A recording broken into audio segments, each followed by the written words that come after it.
প্রচণ্ড শীতে কাজ করতে যত কষ্টই হোক না কেন কাজ তো করতেই হবে, যেহেতু খেতে হবে, পেট আছে, পেটের জন্য তো রান্না করতে হবে। কিচ্ছু করার নাই, যতই শীত হোক যতই ঠান্ডা হোক রান্না বান্না করতেই হবে। তো আমার হচ্ছে গেস্ট আসার কথা, তো তার জন্যই আমি কিন্তু সব কিছু রেডি করে রেখে দিচ্ছি। হ্যালো এভরিওয়ান, আসসালামু আলাইকুম, welcome back to my new another blog, মাসফিস অলডান ব্লগ থেকে। মাসফির মম বলতেছি। কি অবস্থা সবার, কেমন আছেন সবাই? আই হোপ যে যেখানে আছেন ভালো আছেন, সুস্থ আছেন। খুব সকাল সকাল ক্যামেরাটা অন করেছি কুয়াশা দেখে আপনাদের সাথে শেয়ার করব। দেখেন কি পরিমাণ কুয়াশা পড়েছে, কিচ্ছু দেখা যাচ্ছে না। অলরেডি সকালের নাস্তা শেষ করে একটু বারান্দায় এসে দেখি এই অবস্থা, তো তাই আমি ক্যামেরাটা একটু অন করে আপনাদেরকেও দেখিয়ে দিলাম কি পরিমাণ কুয়াশা পড়েছে। আর এই শীতে যে হাজবেন্ড চলে গিয়েছিল বাজারে, প্রচুর পরিমাণে শীত। আজকে হচ্ছে কারেন্টের ভোল্টেজও কম, কিচ্ছু দেখা যাচ্ছে না, বাসার ভিতরটাও একদম অন্ধকার অন্ধকার লাগতেছে। তো যারা এই মুহূর্তে আমার ভিডিওটি দেখা শুরু করেছেন তারা প্লিজ একটা লাইক দিয়ে একটা কমেন্ট করে আমার সাথে থাকতে পারেন। আর যদি আমার ভিডিওটি ভালো লেগে থাকে প্লিজ আমার চ্যানেলটি সাবস্ক্রাইব করে দিয়ে আমার পাশে থাকবেন। মাসফির পাপা কিন্তু বাজারে চলে গিয়েছে, কারণ গেস্ট আসার কথা। তারপরেও আমার বাসায় কিন্তু মাছের বাজার একদমই নেই, আর ডিম শেষ, তো টুকিটাকি সব কিছুই বাজার করে নিয়ে এসেছে। তারপরে যে গরুর মাংস নিয়ে এসেছে, আমি খুলে দেখব গরুর মাংসটা কেমন হয়েছে। ভালোই হয়েছে, ভালোই দিয়েছে গরুর মাংসটা। তো এখন এগুলা পরিষ্কার করব। তারপরে দেখেন অনেকগুলা মাছ নিয়ে এসেছে, মাছগুলা নিয়ে আমার নিচে যেয়ে কাটতে হবে, কারণ উপরে আমি মাছ কাটি না, উপরে মাছ কাটলে কেমন একটা গন্ধ হয়। আর মাছগুলা কিন্তু অনেক তাজা, এগুলা কাটার সময় অনেক লাফালাফি করতেছিল। তো যারা আজকে আমার চ্যানেলটি নতুন ভিজিট করেছেন, আমার ভিডিওর কোনো অংশ যদি আপনাদের কাছে ভালো লেগে থাকে প্লিজ আমার চ্যানেলটি সাবস্ক্রাইব করে দিয়ে আমার পাশে থাকতে পারেন। আর ভিডিওটি যারা দেখা শুরু করেছেন প্লিজ লাইক দিয়ে ভিডিওটি প্লিজ কন্টিনিউ করে যাবেন। আমি যখন যার ভিডিও দেখি আলহামদুলিল্লাহ ফুল ওয়াচ টাইম দিয়ে আসি। তো এই যে মাছ নিয়ে কিন্তু নিচে চলে এসেছি, মাছ কাটা শেষ, ধোয়াও প্রায় শেষ। এগুলো গোটা গোটা ধুয়ে পরিষ্কার করে তারপরে এগুলোকে আমি চাকা করে নিব।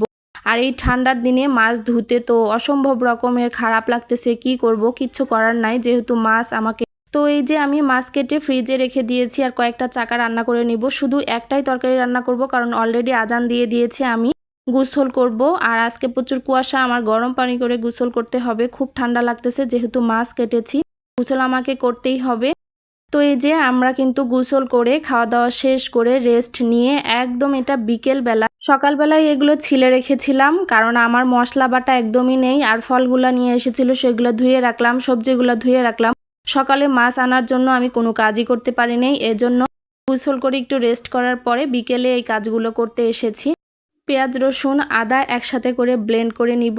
এই মশলাগুলো ব্লেন্ড করার পরে আমার গরম মশলা ভেজে একটা শুকনা যে মশলা তৈরি করে রাখি, সেই মশলাটা শেষ হয়ে গিয়েছে, সেটাও করতে হবে।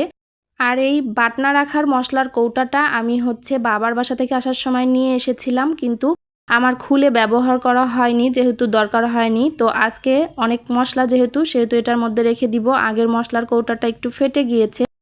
আর এখানে আমি এই যে ধনিয়া বের করে নিচ্ছি, তারপরে গোটা জিরা, এটাকে মিষ্টি জিরাও অনেকে বলে বা মোহরিও বলে থাকে। এগুলো আমি হালকা করে তেলে নিয়ে তারপরে হচ্ছে ব্লেন্ড করে নিব কয়েকটা মশলা একসাথে করে। এই গরম মশলার গুঁড়োটা আমি একদম মাংসের তরকারি লাস্টে নামানোর আগে ব্যবহার করে থাকি, এতে করে মাংসের তরকারিটা অনেক মজা হয়। এখন আমি জিরাটা টেলে নিব, তারপরে গোটা গরম মশলা, তেজপাতা, লবঙ্গ, গোলমরিচ সব কিছু একসাথে করে দিয়ে এটাকে টেলে নিব। তো অলরেডি টেলে নেওয়া শেষ, এখন একটু ঠান্ডা করে তারপরে ব্লেন্ড করে নিব। এই মশলাটা আমি একদম 2-3 মাসও ব্যবহার করতে পারি, এভাবে করে করে রেখে দেই। আদা রসুনটাও আমার ব্লেন্ড করা হয়ে গিয়েছে, তার সাথে সাথে গরম মশলাটাও দেখেন একদম ফিনিশ হয়ে গিয়েছে গরম মশলাটা। এটাতে কৌটাতে ভরে আমি 2-3 মাস ব্যবহার করতে পারবো, এভাবে করে আমি করে রাখি গরম মশলার গুঁড়াটা। এখন আমি আদা রসুন বাটাটা এই যে এটার ভিতর করে সুন্দর করে ডিপ করে রেখে দিতে পারবো। খুব একটা বেশি পরিমাণে মশলা আমি করি না, কারণ আমার ভালো লাগে না, তরুণ তরুণ খেতে ভালোবাসি। কাবাব করার জন্য ডাল এবং মাংস সিদ্ধ করে নিচ্ছি, আর রোস্টগুলো ম্যারিনেট করে ভেজে রেখে দিব, যেহেতু ছোট দিন আর আমার গেস্ট এসে কিন্তু বেশি সময় থাকবে না, এজন্য পরের দিন যেন ভালোভাবে সুন্দরভাবে রান্নাবান্না করে খাওয়াতে পারি। আগের থেকে অনেকগুলো কাজ আমি আজকে রাতে করে রাখতেছি। বিকেলের দিকে আসলে ঠান্ডা কম লাগে, সকালের দিকে ঠান্ডাটা আমার মনে হয় বেশি লাগে।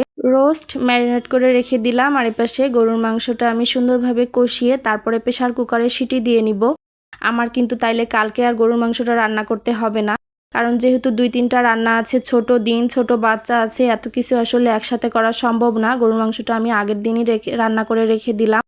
কাবাবগুলোও কিন্তু আমি রেডি করে নিয়েছি, এখন এগুলো বক্সে ভরে রাখবো। এখন যেহেতু ঠান্ডার দিন সেহেতু কিন্তু কোনো সমস্যাই হবে না এগুলো রেখে দিলে, আর ভালো থাকবে রান্নাগুলো। গরুর মাংসটা কিন্তু অলরেডি কষানো হয়ে গিয়েছে। আমি কিন্তু মাঝে মাঝে হাতে মাখিয়ে রান্না করি, মাঝে মাঝে আবার এভাবে কষিয়ে তারপরে প্রেসারে একটু সিটি দিয়ে নেই। তো এখন আমি প্রেসারে সিটি দিয়ে নিব, 2টা সিটি দিয়ে নিলেই হয়ে যাবে যেহেতু অনেকক্ষণ কষিয়েছি মাংসটা। আর এই পাশে রোস্ট ম্যারিনেট হওয়ার পরে আমি কিন্তু এগুলো হালকা করে ভেজে রেখে দিব। সব কিছু ঠান্ডা হয়ে গিয়েছে, এখন আমি এগুলা সুন্দর করে ফ্রিজে রেখে দিব। আর আমি অনেক কাজই দেখা যায় শীতের দিন রাতের সময় করে রাখি, যেহেতু সকালবেলা পানি ঠান্ডা থাকে, এজন্য কিন্তু রাতে অনেক কাজ করে রাখি। আর আজকে অনেক কাজ করেছি, মাছ কেটেছি, প্রচুর ঠান্ডাও ছিল, আবহাওয়া খুব খারাপ লাগতেছে ঠান্ডার জন্য। তো আজকের ভিডিওটা এখানেই রেখে দিচ্ছি, দেখা হয়ে যাবে নেক্সট কোনো ভিডিওতে। ততক্ষণ পর্যন্ত সবাই ভালো থাকবেন, সুস্থ থাকবেন, আমাদের জন্য দোয়া রাখবেন। আল্লাহ হাফেজ সবাইকে।